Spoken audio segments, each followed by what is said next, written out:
Before I announce my next commentary, I'd like to make an addendum to what was my previous commentary and some clarification that I came to realize in regards to some of the information that I shared there. And I wish to give this thanks to Pentazoid for pointing this out to me and to asking me to challenge myself to review the video, the so-called full-length video that was in relation to the Ray Rice situation, where he was involved with the incident with his then fiancée Janae. And I was asked to look more closely at it because, granted, prior to commenting on it, I did view that video only once, and also admittedly I didn't pay the closest attention to it. So it turns out that there were a few things that I was informed that I should have looked for that would have given me a little bit more insight into exactly what had taken place at that time. And so I did again track down the quote-unquote full-length video of at least what's available, what we've seen from the time that Ray Rice and Janae had walked into the lobby on up through the time that she had gotten punched and knocked out and dragged out of the elevator, which is the main focus of what everybody seems to be pointing their fingers and focusing their attentions on, mostly about what took place inside the elevator and almost seemingly deliberately overlooking what took place outside of the elevator.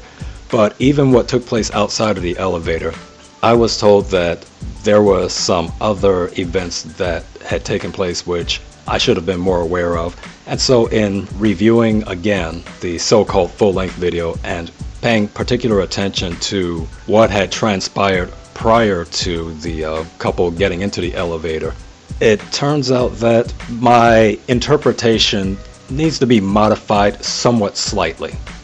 Now granted, I still stand by everything I said, especially the point where the main focus of the commentary had really nothing to do with Ray Rice and his situation and the ramifications that came as a result of it, but I was using that more or less as a platform to discuss the deeper and broader implications as to why we have this distorted view about domestic violence and intimate partner violence, and how we're constantly being force-fed this unfair and criminally dishonest view of domestic violence or intimate partner violence as being predominantly a male perpetrator versus female victim dynamic, when every objective study that's ever been done has shown that incidents of intimate partner violence are much closer between what men do to women and what women do to men. There's very little wiggle room to where it can't be anything but perceived as not quite equal, but so close to one another that we need to focus more on the fact that domestic violence is a two-way street, and that both sides, both men and women, need to be instructed on how to properly interact with the members of the opposite sex, especially in intimate partner relationships. So that was the main thrust of the previous commentary, and I still stand by everything that I said in that commentary. And the follow-up commentary, which this is going to be an announcement for, only further solidifies that aspect of it. Ray Rice and his situation with Janae was only the launching pad that got me to explain the further and deeper ramifications and the deeper impacts that the popularity of that story helped to bring to light. But to be fair about the incident itself, the whole Ray Rice incident, I was informed that had I looked more closely at that video, I would have seen Ray Rice initially instigate the negative interaction by supposedly spitting on Janae as she was walking past prior to her backhanding him. And so, wanting to make sure that that was accurate, I did several times review that video again, and it does appear, now notice I'm using my words very carefully now, it would appear as if Ray Rice did indeed spit on her. Now I say it appears that way as opposed to saying he actually did it, is because the simple fact is we don't know. We didn't see anything. We saw him make an action which resembled him spitting in her face. But here's where I tend to walk a careful line. What appeared to be spitting in her face could very well have been an aspiration. where he did not literally spit in her face. I'm not saying that he did or that he didn't. I'm saying we don't know. But given the fact that he did make the motion, he did make it look like he did spit in her face. However, the reason that I'm not going to lean in any definite yes or no, and I'm just going to continue to walk the line of he could have or he could not have, based again on Janae's reaction. Because after the so-called face spitting incident, Janae's response was to backhand him and then continue walking to the elevator. Now that's significant because under normal circumstances, if someone spits in somebody's face, unless they're showing off as part of a character role in a movie, but anybody's natural gut reaction instantaneously is going to be, somebody spits in my face, automatically just by instinctive reaction, you're going to reach up and you're going to wipe off the spittle that somebody had launched at you. That did not happen with Janae. So that's why I say that I have my suspicions as to whether or not he actually did do that. And, well, clearly he did something that set her off that was linked to that, because the way that he pulled himself in and thrust his body at her, pointing directly toward her face. But I'm more inclined to believe that he just may have did like a little puff of breath and made the little sound as if he was spitting in her face to get her goat, so to speak, not literally spitting in her face. But whether he did or he didn't, again, that's irrelevant to me.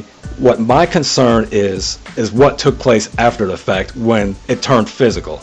And as I'm always saying, the idea is nobody should touch nobody. So in that situation like that, I'm assuming that Janae knew that Ray Rice had some anger issues or that he might have had a tendency toward violence. I'm only speculating.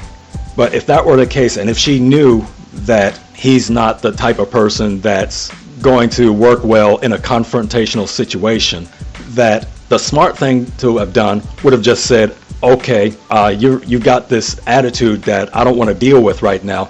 You go on up in the elevator, I'll go take the next elevator, and maybe I'll even just rent another room just to let you be by yourself so that we don't have to be in each other's company and in each other's faces. But I understand that ours is a very emotional people and we don't tend to think rationally like that as far as trying to diffuse a situation. So I'm not going to completely fault her for getting in the elevator, but by getting in the elevator, she, by her actions, allowed the situation to escalate to the point to where she essentially got knocked down and knocked out. And as I said before, I'm not excusing Ray Rice for what he did. At the same time, however, we have to understand that when Janae went before that press conference and she apologized for her role in that whole incident and the ramifications that came as a result of it, people need to listen. They need to take the woman at her word and say, look, she contributed to some of this. It wasn't just a one-way street. And even from the point where we did first see the supposed face spitting situation, the thing we have to keep in mind was that prior to that couple walking into the camera frame, it was clearly apparent that they had had some other disagreements or some other confrontation going on prior to that point when we first witnessed them. Now, the only way that we're going to see anything related to that is if somebody comes out with another set of videotapes from other parts of the casino, which shows what transpired leading up to the point where they got into the elevator lobby. But be that as it may, the fact that we saw what their interactions were like by the time they walked into the camera frame in this elevator lobby, that's clear indication that they had already been at each other. Whether that was physical, whether that was them just trading words with one another, whether there was any shoving or anything that was involved, we don't know. We can only judge the situation based upon the available video that we have that we can look at ourselves. So clearly, something else was already brewing prior to this moment when the cameras were first showing us what took place outside the elevator lobby and continuing on through to where it ended the way that it did. So even though I have to step back a little bit and I might say that, well, maybe he did do something to cause the situation to escalate, and as far as what it appears to be him spitting in her face. Again, as I said, there's no way to tell whether he did or he didn't. But the fact that she didn't instantaneously try to wipe anything away from her, that weighs heavily in the evidence category that he didn't actually spit upon her. But even if he did, At that point, rational thinking brains would have said, okay, I'm not dealing with this stuff. You go on up to the hotel room by yourself, or you go rent a different room. We're just not going to sleep together tonight. We're just going to stay out of each other's company. But as I said, our folk are an emotional people, and we don't tend to think in terms of diffusing situations. We just like to keep getting belligerent until the cord snaps. So again, I'm not justifying anybody's actions, but I am saying the situation could have been diffused. But be that as it may, my primary focus then, as well as with this latest commentary which I'm following up on, which again is still connected with this Ray Rice incident or the reactions to it, is the simple fact that there's a bigger story behind all of this that it's getting covered over because we're still playing this feminist manipulated game of envisioning men as nothing but evil, sadistic, animalistic brutes who get off and get their kicks by beating up on poor, helpless, defenseless women.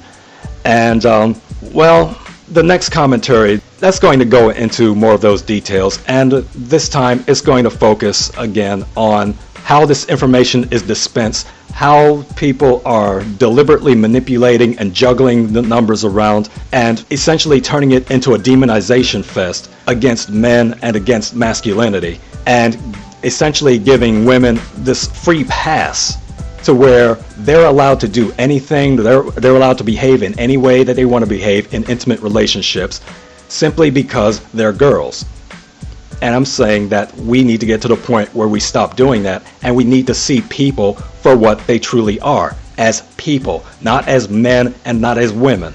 But in a situation where partner violence is the issue, we need to be fair and objective about who initiates violence, who participates in violence, and whether or not it's going in one direction or whether it's something that's mutually engaged in. So with that clarification, and of course with that preamble and lead-in, I hope that my latest commentary proves to be very insightful.